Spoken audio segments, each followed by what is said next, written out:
Halo semua ya. Perkenalkan nama saya Wahidi Bosari, salah satu founder dari Rumah Sancita. Nah, pada hari ini, kesempatan pada hari ini, kita mau ngebahas soal peran pemuda dalam pengawal demokrasi. Nah, kebetulan di samping saya ini dengan siapa Mas? Kalau boleh saya tahu? Muhammad Lutfi.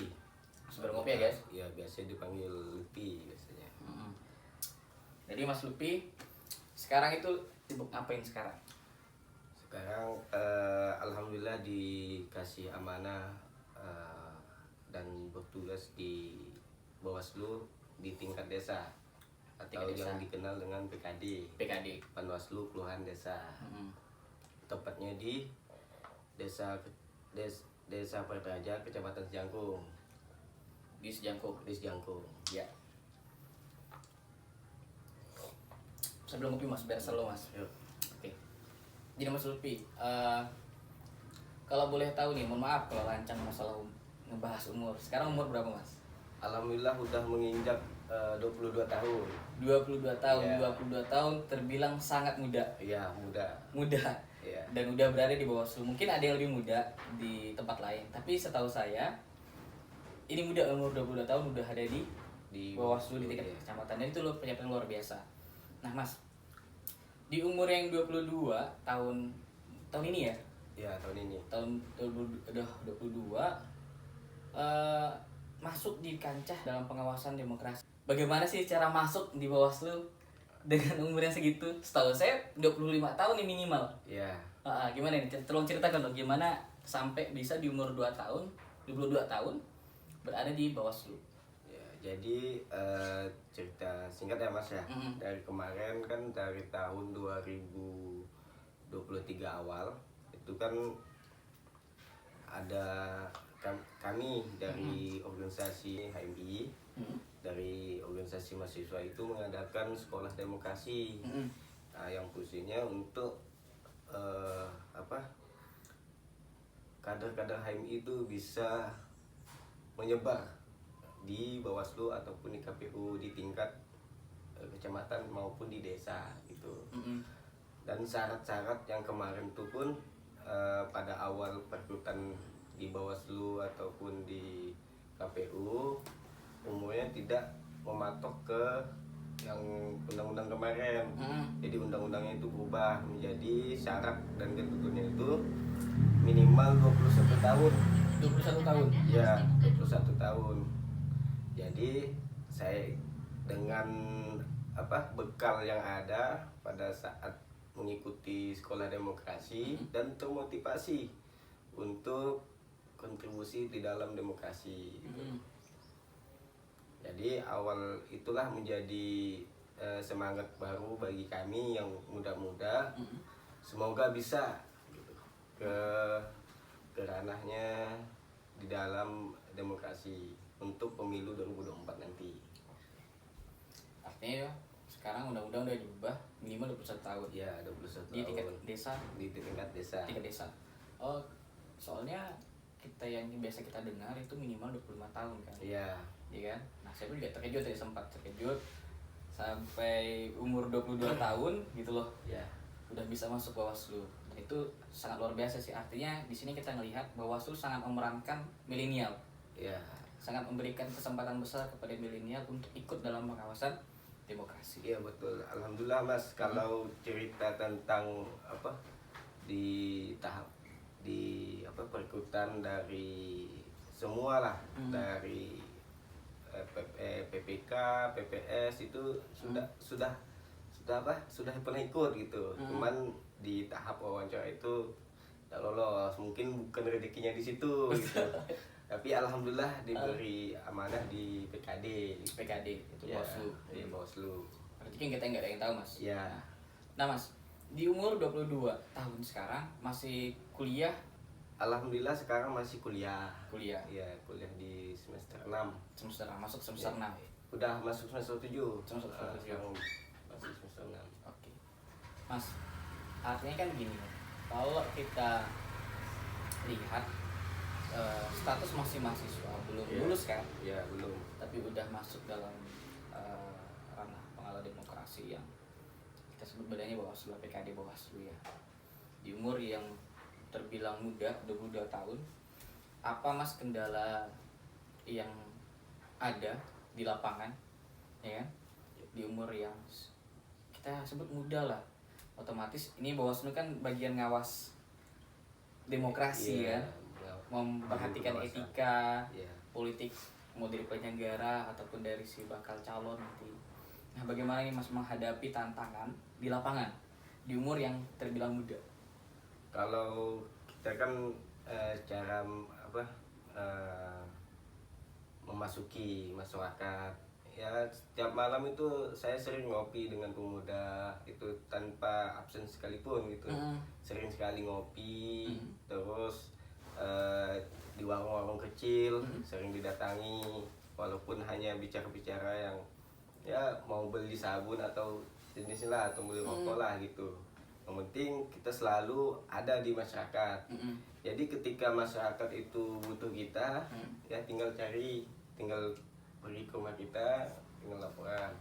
Jadi tidak ada apa, kalau kita di Bawaslu itu jangan sampai ada kita ini jangan Menutup diri. menutup kita untuk misalkan ada kendala atau pelanggaran itu cepat-cepat dilaporkan. Jadi di kami di Bawaslu itu jangan tidak dulu bertindak, tapi dicegah terlebih dahulu baru ditindak. Artinya memang pendekatan persuasif yang paling utamakan dalam Iya, Bawaslu. betul. Nah, kalau di umur yang muda nih Mas, mohon maaf nih ya, di umur yang muda sekali tanya lagi. Kan ada nih buat stereotip bahwa anak muda tahu apa sih Iya. oleh kalangan orang tua, kalangan orang golongan tua, kita sebut golongan tua, yang menyebut selalu atau mempertanyakan anak muda itu tahu apa sih, ngerti apa sih, itu kita sebut adalah golongan orang tua. Nah, bagaimana Mas nih menghadapi tantangan ataupun situasi dalam seperti itu, karena tugas Mas adalah salah satu pendekatan proses untuk pencegahan. Iya. Kalau dalam diri saya, ketika ada orang tua atau masyarakat yang berbicara seperti itu, ya saya dengan cara membuktikan kepada mereka bahwa saya itu bisa, gitu. Walaupun umur saya muda, tapi saya punya integritas yang kuat gitu dalam menghadapi orang-orang yang seperti itu.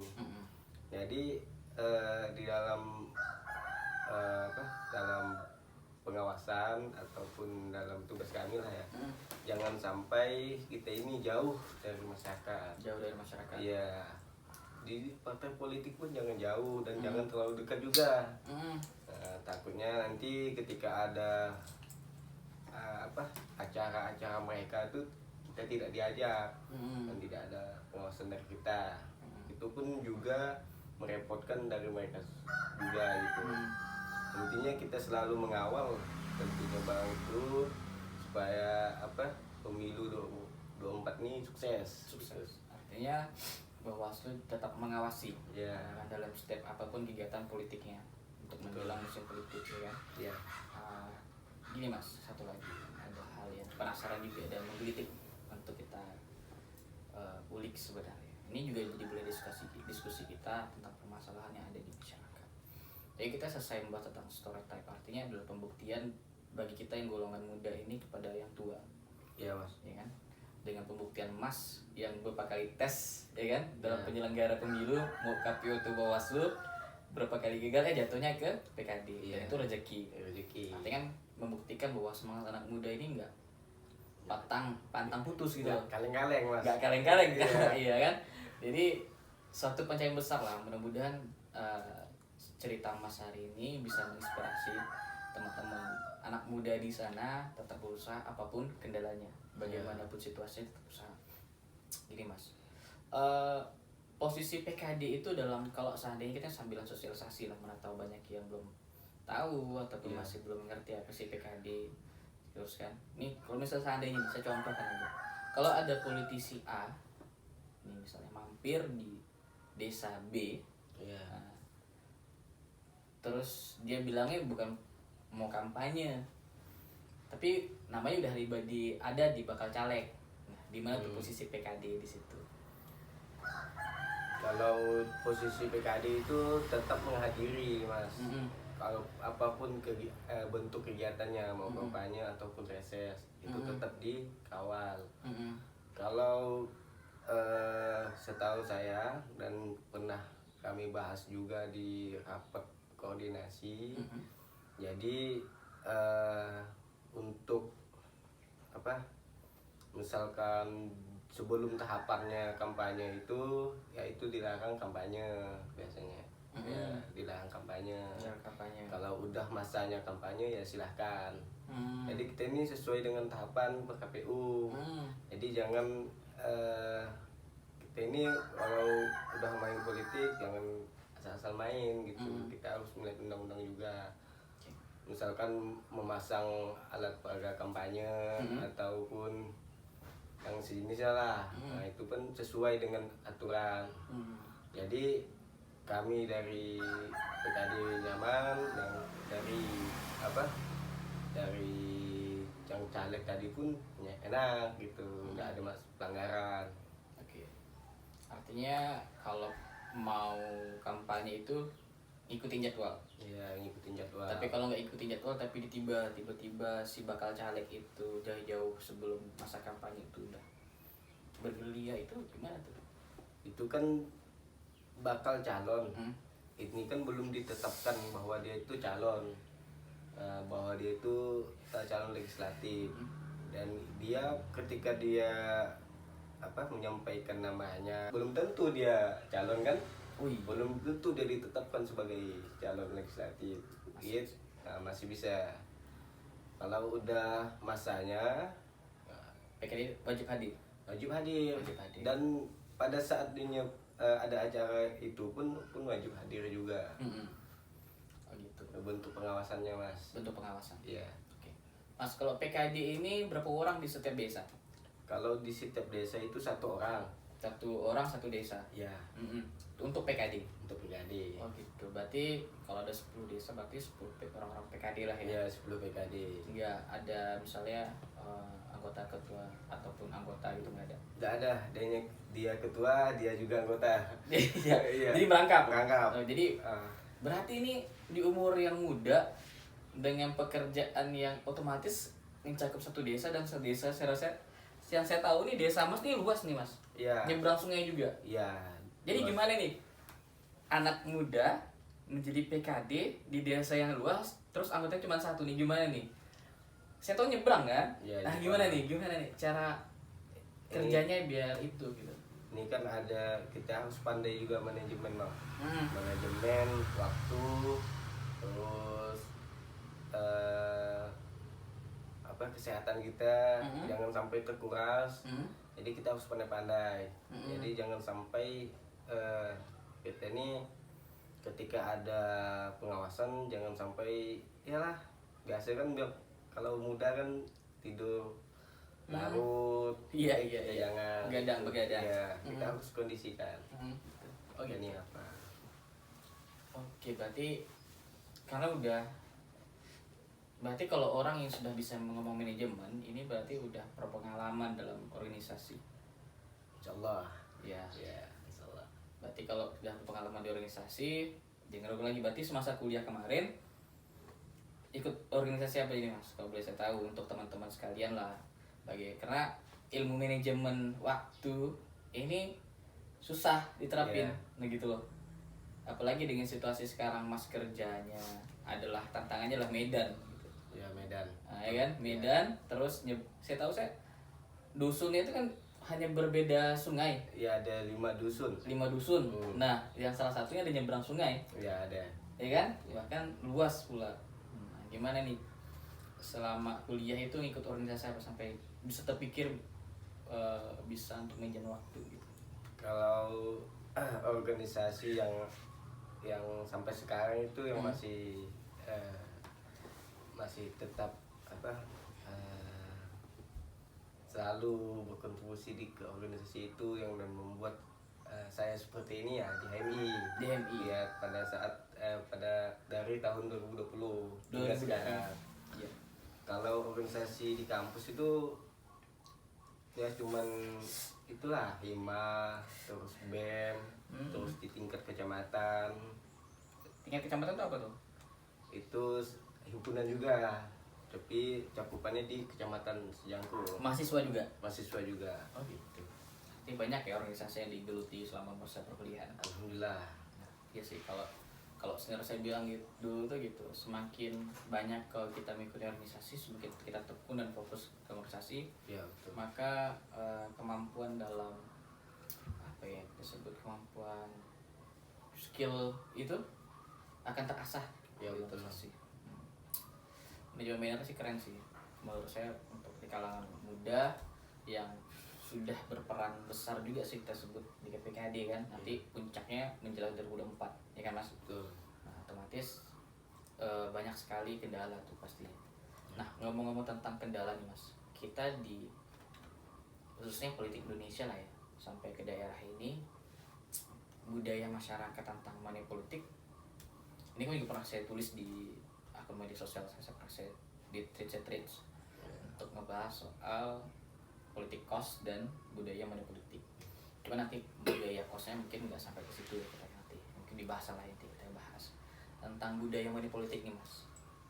Budaya money politik, pertama-tama sih nanya dulu, di mana letak Bawaslu terutama di BKD ini tentang pencegahan, kita sebut pencegahan di Ya. budaya money politik di kalangan masyarakat. Nah, gimana nih posisinya? Kalau boleh saya tahu apa-apa aja yang udah dilakuin, apa yang harus dilakuin. Ya. Di masyarakat lah tentunya di Sebuah apresiasi besar yang saya tujukan kepada Bawaslu, karena selalu politik ini harus milenial berperan aktif, harus mengawal, harus membangkitkan, bla dan bla bla bla, bahasa surga kita sebut.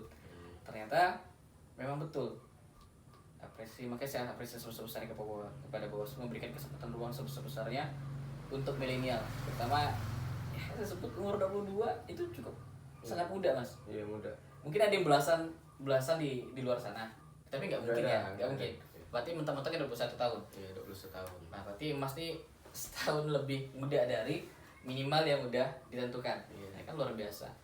Salam dulu Bawaslu untuk kita semua ke depan kamera. Kami bersama rakyat awasi pemilu, bersama Bawaslu tegakkan pemilu. Asik. Nah, sekarang nih Sancita nih Mas. Saya kasih salam Sancita. Meretas tapal batas berdampak luas. Gak usah pakai gaya sih, cuman dihafalin aja nih. Di Sancita, meretas tapal batas berdampak luas. Oke, terima kasih saya ucapkan dengan Mas Lutfi karena udah sudi nih podcast dengan Nisan Cita.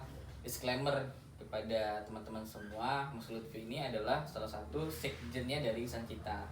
Jadi teman-teman sekalian, kalau ada teman-teman sekalian yang ingin mencari sekretariat organisasi skala kampus dan OKP, bisa hubungi dengan Mas Lutfi ya, ataupun DM langsung Instagram Nisan Cita, karena itu langsung tersinkron dengan admin. Nanti admin bisa menghubungi Mas Lutfi.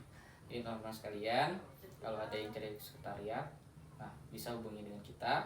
Nanti kita sediain tempat untuk teman-teman bisa menjadi sekretariat ya Mas. Iya, bisa. Artinya kami semua dari Nisan Cita ingin merangkul teman-teman semua, terutama mahasiswa, untuk berperan aktif, kan? Muda berani Ya, aksi. betul. Muda berani aksi. Nah, sekian dulu podcast kita. Semoga ada kesempatan dan waktu dan kita ngebahas soal lain. Ya. Nah, tentang kemahasiswaan, pendidikan ataupun tentang politik ataupun hukum. Ya, betul. Dadah semuanya.